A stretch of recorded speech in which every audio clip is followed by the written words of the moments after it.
Thanks for staying with us. Your healthcare, your child's education, and the roads you drive on every day. They're all on the line and in the hands of a select group of lawmakers. We have a Democrat from right here in Austin, Donna Howard, and we also have Larry Gonzales, Republican from Round Rock. They are both having a first time of sitting on the Appropriations Committee in the House this session. Welcome to both of you. Thank you very much. So, we know that the budget is out of the Appropriations Committee now. It's going to be hitting the House floor on Thursday. Why is the House budget so much different than the Senate budget in terms of how much education money you put into it? I think in terms of the House's version, that we had strong leadership that said we were going to do all we could to restore funding to public education. We initially funded it by the tune of an additional $1.5 billion, but in a bipartisan decision at trying to find some more funding, actually added an additional billion to that, plus another $2 billion. Bottom line, $2.7 billion in the House budget. Strong bipartisan support, unanimous vote for that budget.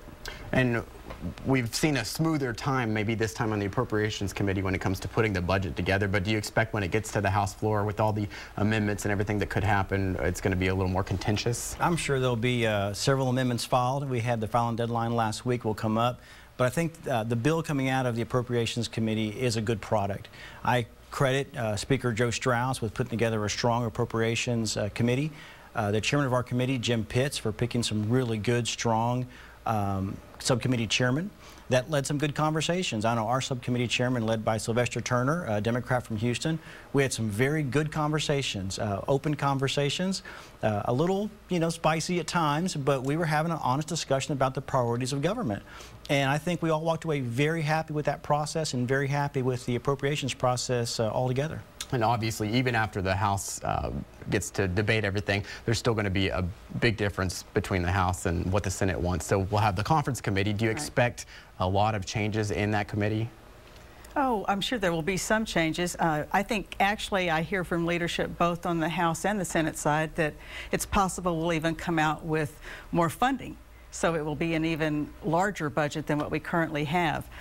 It's still not as much funding for some things as some of us would like, but I think, as Representative Gonzales has said, we all feel very pleased with where we are so far. It's a lot different to have some money to actually spend, as opposed to last session when it was all about cutting. So I think we're going to see actually a lot of things come out of the conference committee that may even make it better.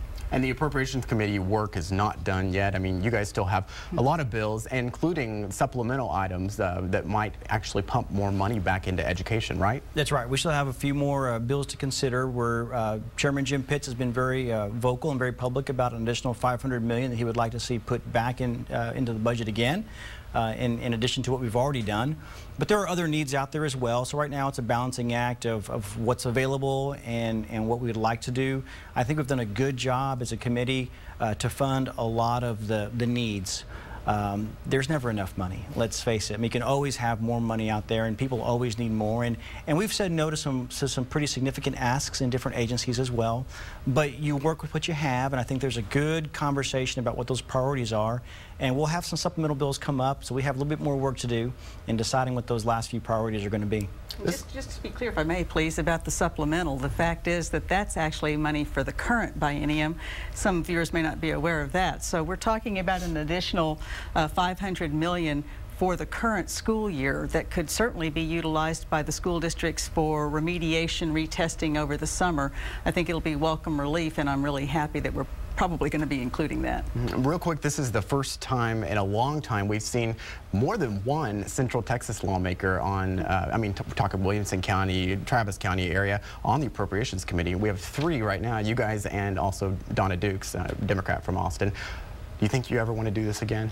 Absolutely. I had the pleasure of staffing appropriations twice, once in '07 and '09 before I was elected, and saw the process from an upfront seat as far as staff goes, but then to sit on as a member has been a blast. I think you really get to see what the legislature's about.